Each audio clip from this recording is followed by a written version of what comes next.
Выходы нефти на реке Чуть в Ухтинском районе не носят техногенный характер. К такому заключению пришли специалисты Ухтинского управления по делам ГУ и ЧС. Накануне место происшествия осмотрела оперативная группа. Мониторинг провели и в районе поселка Водный. Факт нефтезагрязнения установлен лишь в одном месте. Напротив удачного массива Соснового Бора обнаружены те нефтепроявления, которые попали на видео. На сегодняшний день источника техногенного мы пока не усматриваем. В основном мы предполагаем, что это у нас нефтепроявления, которые связаны либо с природными выходами со старых скважин геологоразведки, либо с еще какими-то причинами, но все они, вероятнее всего, носят природный характер. Наиболее вероятная причина выхода нефти – старые скважины, пробуренные еще в 30-е и 50-е годы прошлого века.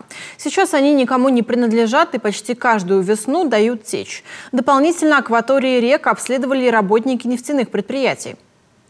Сейчас находимся как раз на месте, которое вчера попало в видео в соцсетях. Участок обследован совместно с сотрудниками НШПП «Яригонефть» и ТПП «Лукойл Ухта-нефтегаз» предоставляли технику.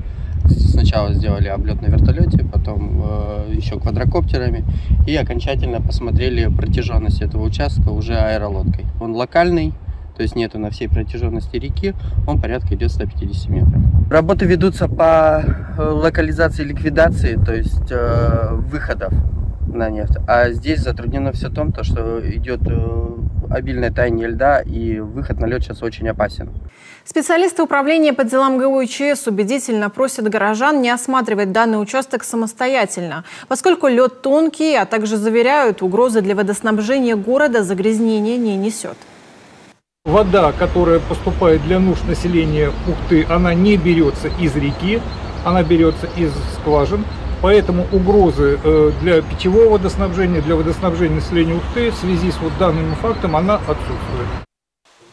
Лаборатория Ухта-водоканала контролирует наличие нефтепродуктов в пробах воды по реке Ухта. По окончании ледохода будет проведено детальное обследование места обнаружения нефтепроявлений.